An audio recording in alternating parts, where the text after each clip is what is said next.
Hey there guys, Spotstowo here. Today what I got for you is actually a historical video. It's been way too long since I've done one of these, so I figured why not just do one. And specifically what I'm going to be talking about today is the M9 and M9A1 field protective masks.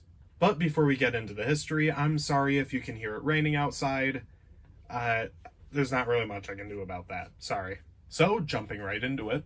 This story starts, as many do, during the Second World War. Specifically in the year 1944, when the US military had a lot of different masks in service at the time, including the M3 and M4 lightweights, and the M5 assault mask. Now, having a lot of different masks in service is quite bad for logistics, so the US military wanted to simplify it down to one that could be issued to the entire military. And because, well, the United States was expecting a full-scale invasion of Japan, which didn't end up happening for one reason or another, the assault-style mask was deemed the best option out of those.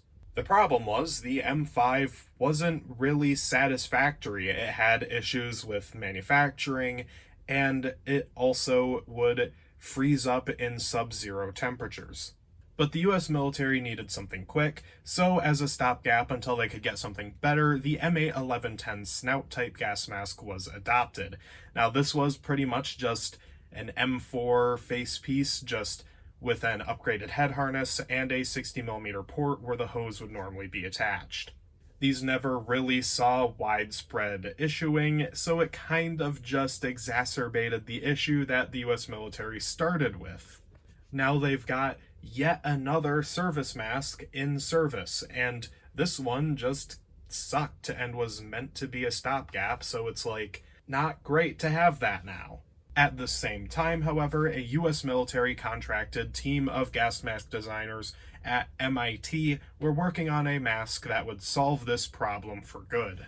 It was based on the M5 assault mask, but instead of taking just a normal face piece and kind of burrowing into the existing Tissot system, they would actually add a completely new Tissot system that goes through the nose pocket.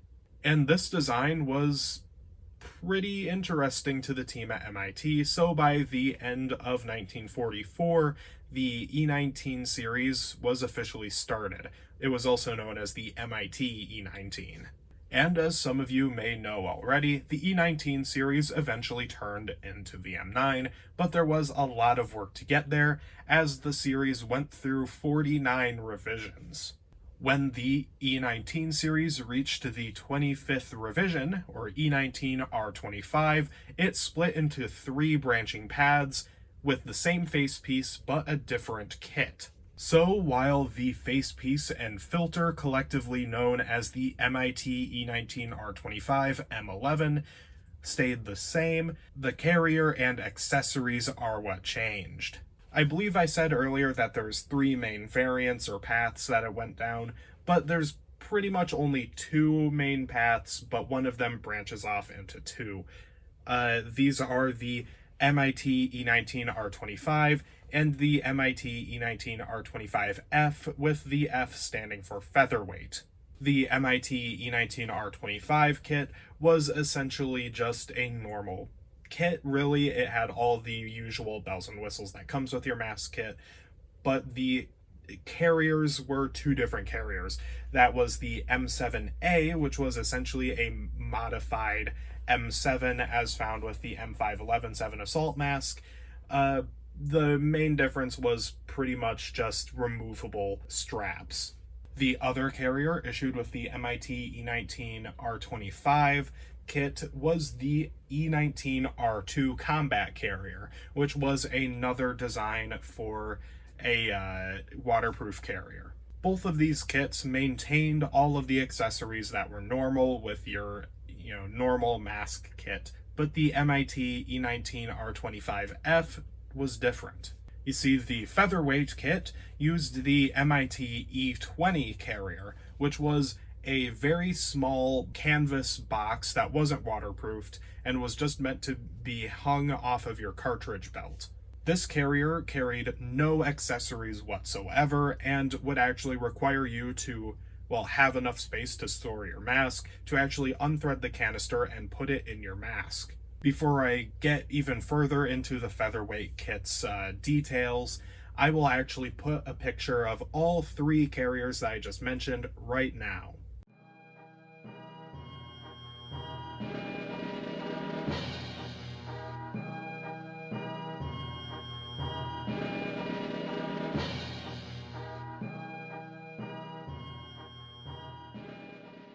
But anyhow, the US military really wanted a waterproofed mask kit.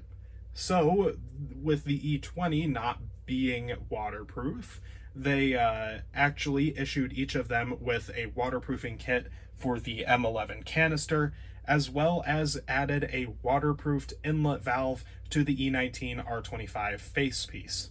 Well, and this wasn't exactly satisfactory because this led to incredibly long donning times, with drilling lasting nearly 40 seconds. That's 40 seconds to put on your mask and replace your helmet. I think it was closer to like 35, but you know. Now, this was the most compact out of the three carriers, but that came with the cost of sacrificing all of your accessories other than the anti-dimming kit. So the MIT E20 and really the entire MIT E19R25F kit was deemed unsatisfactory. After this, development of the featherweight kit was promptly abandoned. The MIT E19R2 carrier would also prove to be unsatisfactory due to issues of causing a permanent setting in the chin area of the mask during long periods of storage, as well as incredibly poor waterproofing capabilities. Oh, and also the M7A also wasn't great. It took nearly as long as the E20 featherweight carrier to open due to the rolled rain gusset it had. Earlier, I forgot to mention that another difference between the M7 and M7A carriers is that the M7A used a special anti-shine rubber, while the M7 was pretty darn shiny.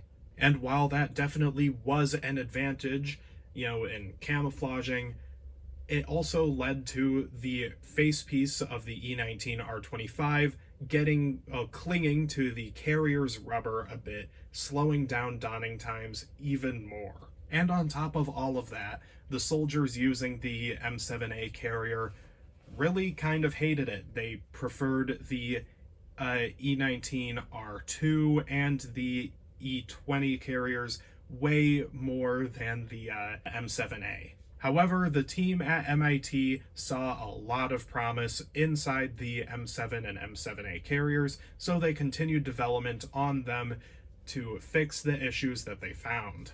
This line of development eventually resulted in the C-15R1 carrier that would be adopted with the M9 kit. And speaking of the M9 kit, in December of 1947, the MIT E19R49 1115R1 combat service mask would be adopted as the M9 kit. The finalized M9 kit and the E19s that came before it bore some differences, but were mostly the same. The biggest difference is that the finalized M9 used a white natural rubber instead of the black butyl.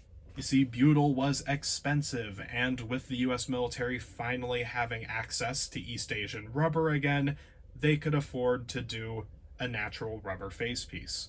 But they did still use a small number of black C48R1s and C15 exhale valve covers for a few years after that, but they were mostly gone by the early 50s. They also upgraded the C4 head harness into the C8. Well, I say upgraded, but it was really just replaced. The C8 would go on to be a very successful head harness, earning the revision of C8R1 with the adoption of the ABC M17, and then outlasting the M17 into, the MCU and M40s with the addition of a donning loop. But I don't think those head harnesses even had a designation. And finally, the E19 series were made in a single universal size, while the C48R1 was made in size small, medium, and large.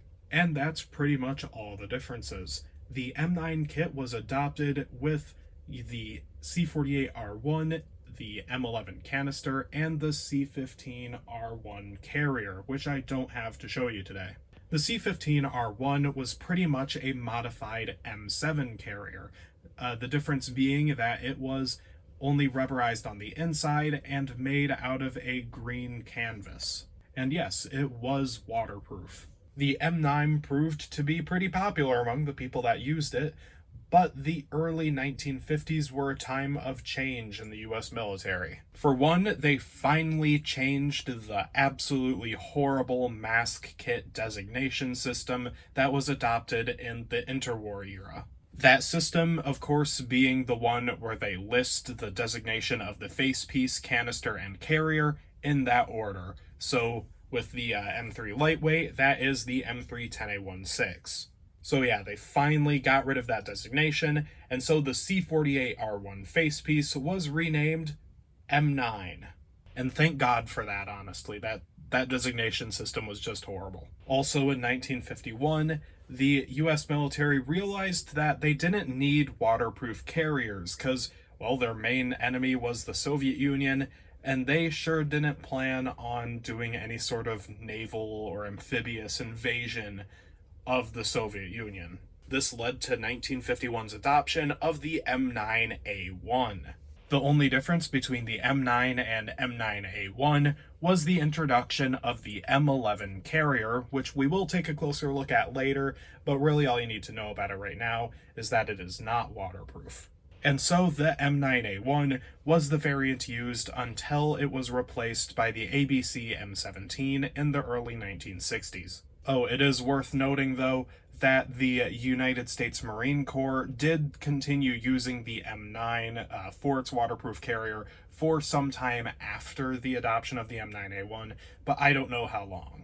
The M9 and M9A1 kits were the only US military mask kits to use the M9 facepiece. These other variants were the ABC M15, which was a self-contained breathing apparatus with an M9 for facepiece, and the ABC M21, which is a rocket refueling kit with an M9 facepiece, and the M1 winterizing hood. And the final main variant I want to talk about today is the E48R10. Now, you probably recognize from the E designation that it's another experimental. These were actually produced after the M9 was adopted. And what these were M9s just made out of styrene. And the reason for that was, with communism gaining popularity in East Asia, the United States was afraid that a communist enemy in the region, like Mao or later Ho Chi Minh, would cut off America's supply of rubber, just like Japan did during the Second World War. And so because of that, the E48R10 was developed as a proof of concept to show the US military that they could produce an M9 out of synthetic rubber while maintaining the same level of protection as the natural rubber M9s. It doesn't seem like these were ever intended to be adopted, but they were still evaluated as they would any other experimental mask and were deemed unsatisfactory because after pretty brief wearing sessions, it was found that they would actually stick to the wearer's face, requiring them to manually peel the mask off by the peripherals, which is really gross, and I wouldn't want to wear that. So yeah, I believe by the end of 1953 or 54, I forget the exact year, this E48R10 program was just scrapped. Getting back to the regular M9A1 for a moment, they ended up being incredibly successful in US military service, with over 3 million being produced. On top of that, they got a significant amount of popularity in foreign countries, many of whom produced their own clones. The most famous of these is probably the Yugoslavian M1. There's also the Finnish one, the Norwegian one, the Swedish one, and the Korean one, South Korean, I should say.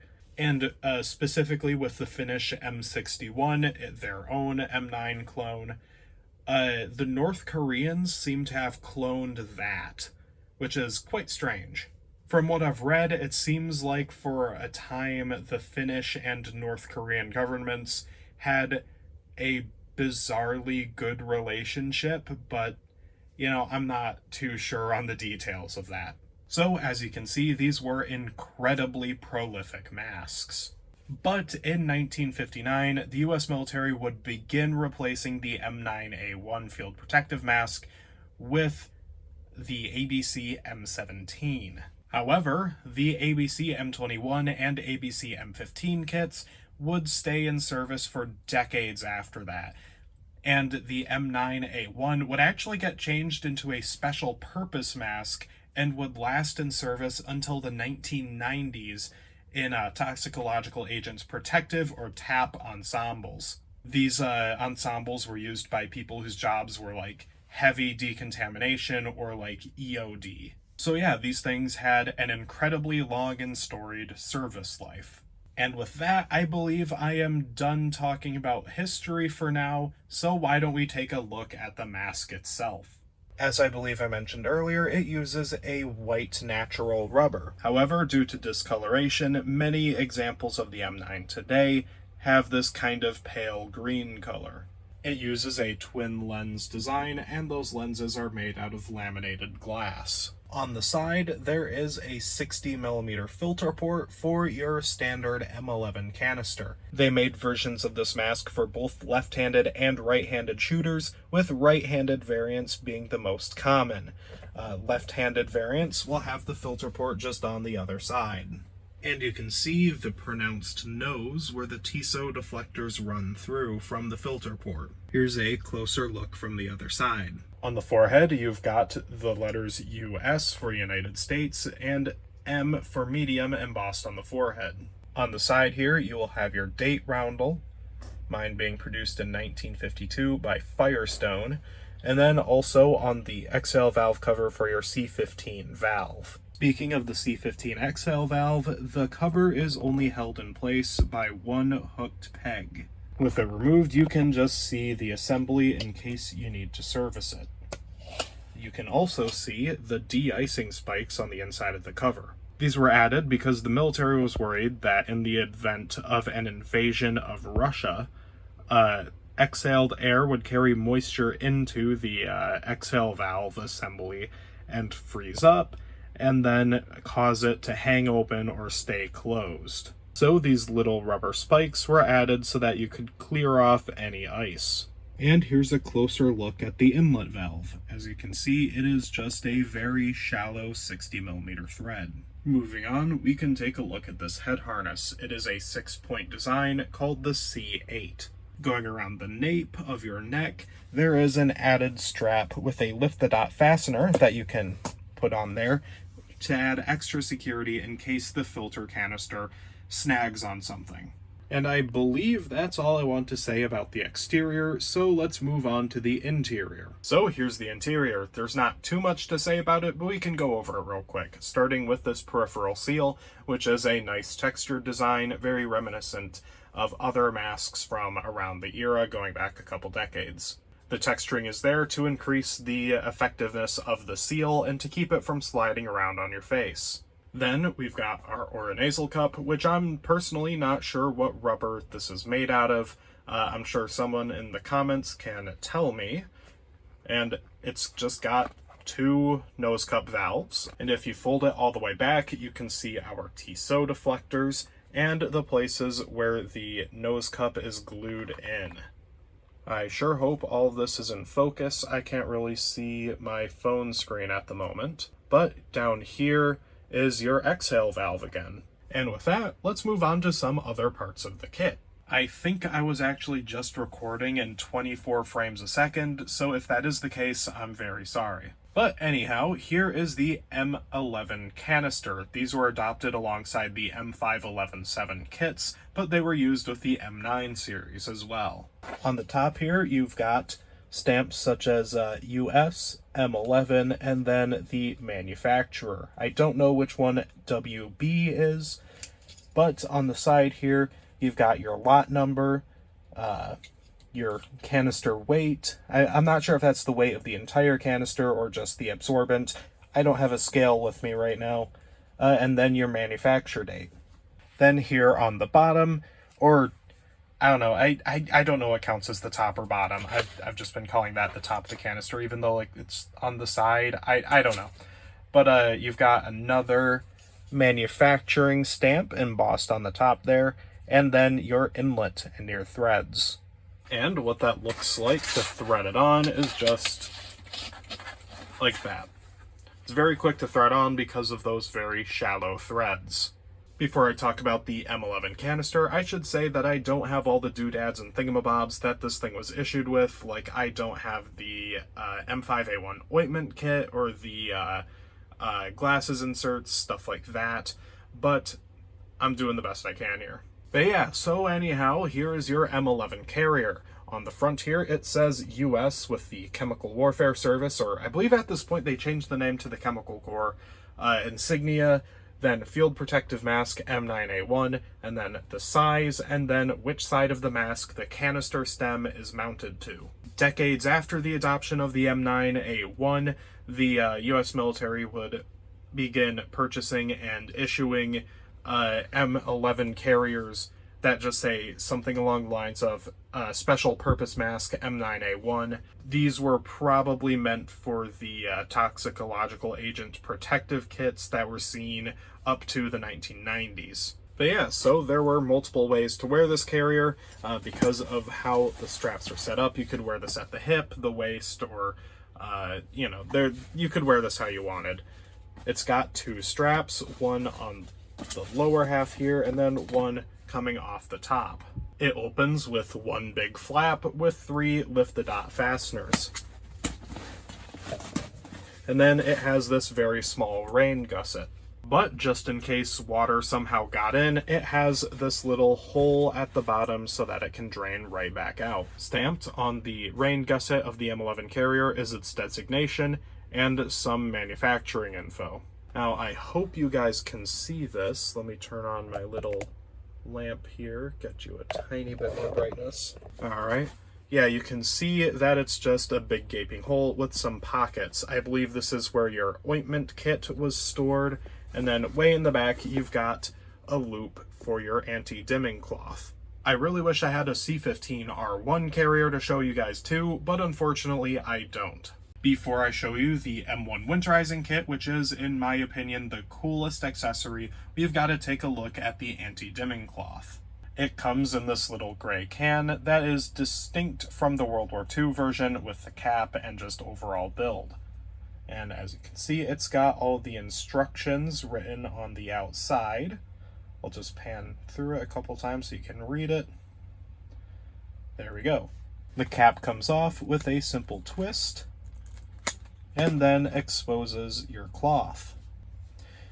Then it is pulled out and unrolled and then wiped on the inside of your lenses as the instructions instruct. The inside of the cap has this interesting, what seems to be wax paper gasket. So anyways, here is the winterizing hood for the M9. It's called the M1 Winterizing Kit, and it comes in this box. If I dump out the contents of this box, you see that the kit comes with other things. But for now, I will quickly show you all the sides of the box in case you need to see them. Oh, and there's the inside. So let's talk about the contents of this kit, starting with the user manual, which just instructs you on how to put this thing on. I'm not going to do that today. I will actually probably wind up making a second video where I go through the steps and show you how to put one of these on your M9. Then you've got your inlet valve discs for your nose cup. These are, I believe, just spares. And then you've got your adhesive cheek pad. We'll talk about what to do with this later. Wait, no, let's talk about that now. This just sticks to the inside of your cheek, the cheek of your mask on the filter port side to make sure that it doesn't get too cold and wind up giving you frostbite on your cheek. And then you've got your anti-snow blinding outserts, which snow is incredibly bright and reflective, so you need something like this to keep yourself from going blind. And unfortunately, I don't have all parts of this kit either.